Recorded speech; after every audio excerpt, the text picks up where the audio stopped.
एक और अहम जानकारी, महाराष्ट्र में बीएमसी चुनाव के लिए नामांकन का आज आखिरी दिन है और ऐन वक्त पर बीजेपी और शिवसेना के बीच सीट शेयरिंग का फॉर्मूला भी फाइनल हो गया है।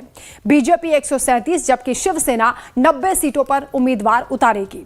नामांकन पत्र दाखिल करने की आज अंतिम तारीख है और उससे एक दिन पहले काफी विचार विमर्श हुआ, जिसके बाद सीट बंटवारे का यह फॉर्मूला साझा किया गया। दोनों दलों के उम्मीदवार आज नामांकन पत्र दाखिल करेंगे। सत्तारूढ़ गठबंधन यानी महायुति में शामिल एक और दल राष्ट्रवादी कांग्रेस पार्टी राकांपा बीएमसी चुनाव अलग से लड़ रहे हैं। महाराष्ट्र में बीएमसी समेत 29 नगर निकायों के चुनाव 15 जनवरी को होंगे। काउंटिंग अगले दिन होगी यानी 16 जनवरी को काउंटिंग होगी और नतीजे सामने आएंगे। आज नामांकन का आखिरी दिन है। बीजेपी शिवसेना में सीट फाइनल हो गई है। काफी मंथन का दौर चला है। अजीत पवार अलग चुनाव लड़ेंगे, यह भी तय हो गया है। तो यहां देखा जा रहा है कि जो सियासी बिखराव था पार्टियों में, वो भी यहां पर जुड़ता हुआ नजर आया। चाहे वो उद्धव ठाकरे, राज ठाकरे की बात कर लीजिए, जो सियासी परिवार है जो बिखर गए थे, वो एकजुट हुए हैं बीएमसी चुनाव के लिए। इधर शरद पवार और अजीत पवार भी एक साथ चुनाव लड़ने का ऐलान कर चुके हैं। तो वहीं बीएमसी चुनाव को लेकर आज नामांकन पत्र दाखिल करने का आखिरी दिन है। ऐसे कई उम्मीदवार हैं जिनके नाम अनाउंस नहीं हुए, लेकिन पर्चा दाखिल हो गया है। तो तैयारियां यहां पर जोर शोर से चल रही हैं। चुनाव को लेकर आज नामांकन पत्र दाखिल किया जाएगा।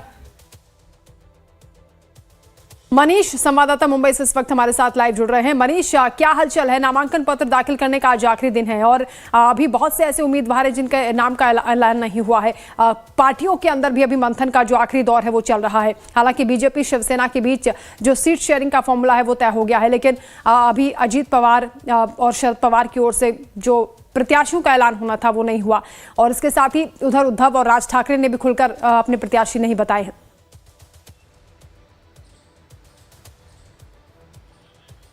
वंदना, देखिए अभी बहुत सारी चीजें जो है वो नाप तौल करके नेता यहाँ पर रख रहे हैं। जैसा आपने अभी बताया कि जो महायुति है उसके बीच में एकनाथ शिंदे की शिवसेना और बीजेपी के बीच सीट शेयरिंग का फॉर्मूला तय हो गया है। अब पेच यहाँ ये फंस रहा है कि इन दोनों महायुति में इन दोनों के अलावा भी कई और पार्टियां हैं, कई और क्षेत्रीय पार्टियां हैं जिनके बारे में अभी तक सीट शेयरिंग कितनी दी जाएगी कहा नहीं गया। जैसे उदाहरण के तौर पर आपको बता दें कि रामदास अठावले की पार्टी है आरपीआई, वो उनके जो नेता है कार्यकर्ता है वो नाराज नजर आ रहे हैं क्योंकि लगातार एकनाथ शिंदे की शिवसेना और बीजेपी के बीच जब बैठकें चल रही थी तो उन्हें भी उम्मीद थी कि उनको लेकर के भी सीटों को लेकर के ख्याल रखा जाएगा।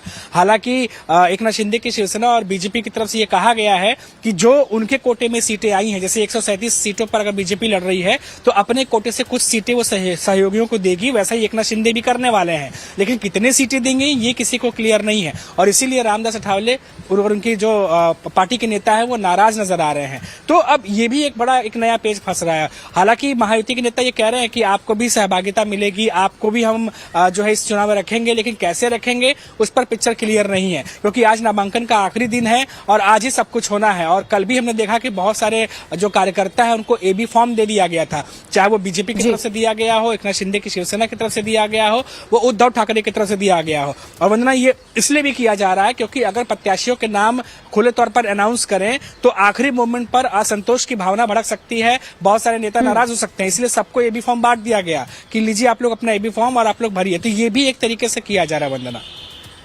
बिल्कुल, यानी फूक फूक कर कदम रखे जा रहे हैं। शुक्रिया मनीष आपका तमाम जानकारी के लिए। तो बीएमसी चुनाव में नामांकन का आज आखिरी दिन है और आज किस तरीके से सिलसिला चलेगा उम्मीदवारों का